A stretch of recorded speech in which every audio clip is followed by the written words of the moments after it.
नमस्कार मंडळी, तुमचं पुन्हा एकदा खूप खूप स्वागत आहे आजच्या एका नवीन ब्लॉगमध्ये. आजचा दिवस मला छान सुखाचा आणि आनंदाचा जाऊ द्या. आय होप तुम्ही सगळे छान असाल, आनंदात असाल आणि छान छान खात असाल.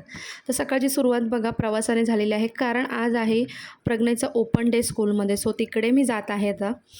आणि स्कूलमधून आल्यानंतर जवळजवळ 1 वाजला होता आणि सकाळी मी जेवण वगैरे आवरून गेली होती, पण गरम गरम भजी खायचं मन झालं होतं आज.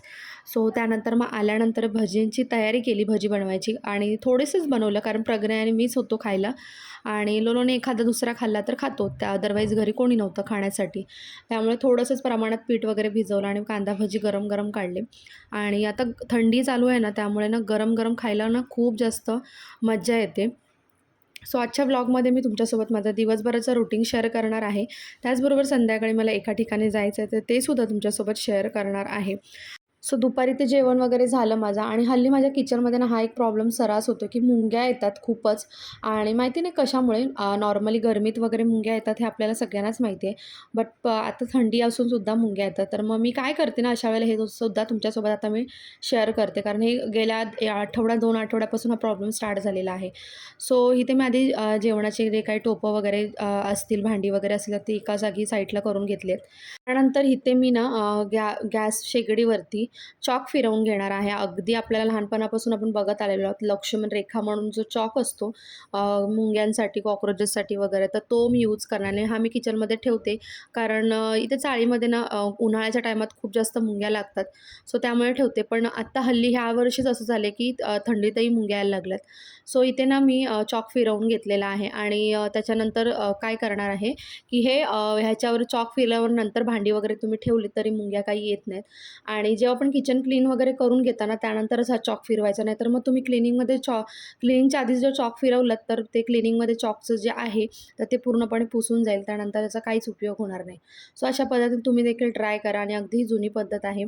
सो सकाळी प्रज्ञेच्या जेव्हा मी ओपन डेला गेली होती, तर इथे आता मी थोडेसे फ्रुट्स आणले आणि भाज्यासुद्धा आणल्या.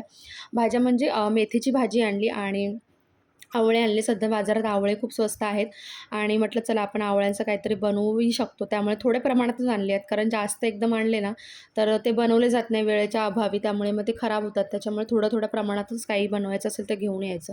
तर इथे भाज्या वगैरे क्लीन करून ठेवल्यात. आणि अगदी कोरोना काळापासून ना ही सवय झालेली आहे आपल्याला क्लिनिंगची. कारण तेव्हा पण आपण सगळ्या भाज्या वगैरे ज्या होत्या डिसइन्फेक्टेड करत होतो, तर त्याच प्रकारे आता सगळे सवय झालेली आहे. तर मी फळं वगैरे मोस्टली ना आणली, नंतर क्लीन वगैरे करून ठेवते.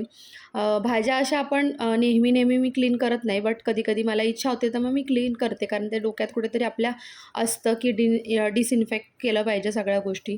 सो इथे मेथीची भाजी पण बघते, हिरवीगार जोडी जी ₹20 मिळाली, आणि हीच जोडी काही दिवसांपूर्वी ₹40 वगैरे होती. तर स्वस्त भेटलं. आणि माझ्याकडे पालेभाज्या ज्या आहेत त्या सर्रास खाल्ल्या जातात, आम्हाला सगळ्यांनाच आवडतात आणि खूप हेल्दीसुद्धा असतात. त्यामुळे वारंवार आणली जाते पालेभाजी. सो इथे भाजीसुद्धा मी साफ करून घेणार आहे. आणि ह्या भाज्या ज्या काही आहेत किंवा फळं जी आहेत ती क्लीन करून थोडीशी वाळण्यासाठी ठेवणार आहे. त्यानंतर मग त्यांना फ्रीजमध्ये ठेवून देणार आहे, जेणेकरून मला ना इझिली त्याचा यूजसुद्धा करता येईल. आणि प्रत्येक गोष्ट जर ना आपण अशी वेळच्या वेळी करायला लागलो ना, तर कुठल्याही कामाचा पसारा होत नाही आणि आपली कामंसुद्धा सोपी होतात. हॅलो, कसे आहात सगळे तुम्ही? आय होप तुम्ही छान असाल. आणि खूप दिवसापासून असं समोरासमोर कन्व्हर्सेशन झालं नव्हतं. सो म्हटलं ठीक आहे, आपण थोडंसं बोलूया आज. कारण गेले काही दिवस मी व्हॉईस ओव्हरचेच व्हिडिओ ॲड करत होते. जसं की काही काही चेंजेस गरजेचे असतात. सो थोडंसं म्हटलं आपण आपल्या ब्लॉग्समध्ये चेंजेस आणूया. सो त्यामुळे मी व्हॉईस ओव्हरचे व्हिडिओज ॲड करत होती. आय होप तुम्हाला ते आवडतसुद्धा असतील. जर आवडत असतील तर मला कमेंट सेक्शनमध्ये जरूर सांगा. आणि आता संध्याकाळच्या जवळजवळ 6 वाजलेले आहेत आणि शनिवार आहे आज. सो आज मला जायचं आहे जत्रेसाठी.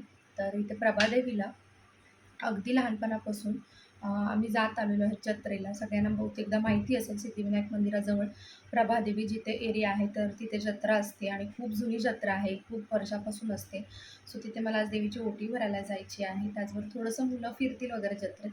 सो आता तिकडे निघणार आहे. थोडीशी भाजी क्लीन करायची राहिलेली आहे, तर ती क्लीन करणार आहे आणि त्यानंतर मग आम्ही फ्रेश वगैरे होऊन निघणार आहोत. आणि बाकीचा पुढचा ब्लॉग तुम्हाला पाहायला मिळेलच जत्रेचा. सो आय होप तुम्हाला आजचा ब्लॉग आवडेल. सो फायनली जत्रेला पोचलेली आहे. प्रभावते आईची जत्रा आहे ही आणि हे मंदिराचा परिसर आहे. तर इथे आतमध्ये काही शूट केलं नाही, बट म्हटलं ठीक आहे आपण थोडंसं तुम्हाला दाखवावं मंदिर कसं आहे. तर हे मंदिर आहे प्रभावते आईचं आणि अगदी लहानपणापासून म्हणजे 2 ते 3 वर्षाच्या असल्यापासून या जत्रेला येते, कारण माझं बालपणसुद्धा याच आजूबाजूच्या परिसरात गेलेलं आहे. सो खूप आधीपासून मी या जत्रेला येते आणि न चुकता लग्न झाल्यानंतरसुद्धा येते. तर इथे लोलोची इतकी मस्ती झालेली की ह्याने शेवटी त्याला खांद्यावर उचलून घेतलं, कारण तो इथे तिथे सगळीकडेच जायला मग आणि इतकी प्रचंड गर्दी होती. कारण शनिवार होता, लोकांना सुट्टी असते संडेला, त्यामुळे फिरायला निघतात आणि खूप खूप म्हणजे खूप गर्दी होती. लास्ट टाईम आम्ही जेव्हा जत्रेला गेलो तर खूप कमी गर्दी होती, पण यावेळेला खूप जास्त गर्दी होती. तर लोलो इथे बघा पाळण्यात बसलेला आहे आणि आधी सुरुवातीला खूप एक्सायटेड होता तो.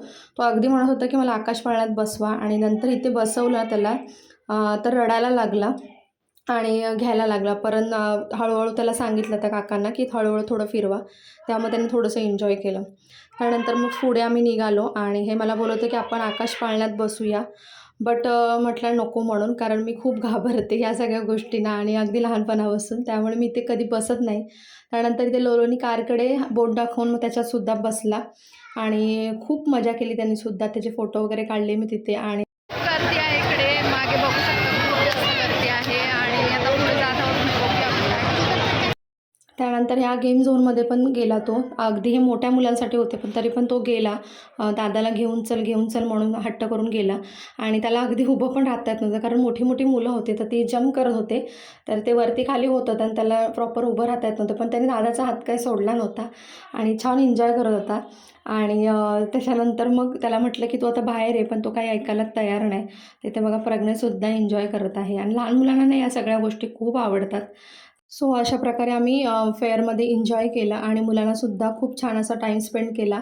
आणि तुम्ही जसं बघू शकता की जत्रा खूप मोठी आहे. तुम्हाला जर शक्य झालं तर नक्की इथे भेट द्या आणि आय होप तुम्हाला आजचा ब्लॉग आवडला असेल. आजचा ब्लॉग जो आहे तुम्ही इथे सेंड करणार आहे. जर ब्लॉग आवडला असेल तर लाईक, सबस्क्राईब, शेअर करायला विसरू नका. चला मग पुन्हा एकदा छानशा ब्लॉग्स आहेत तुमच्यासमोर हजर.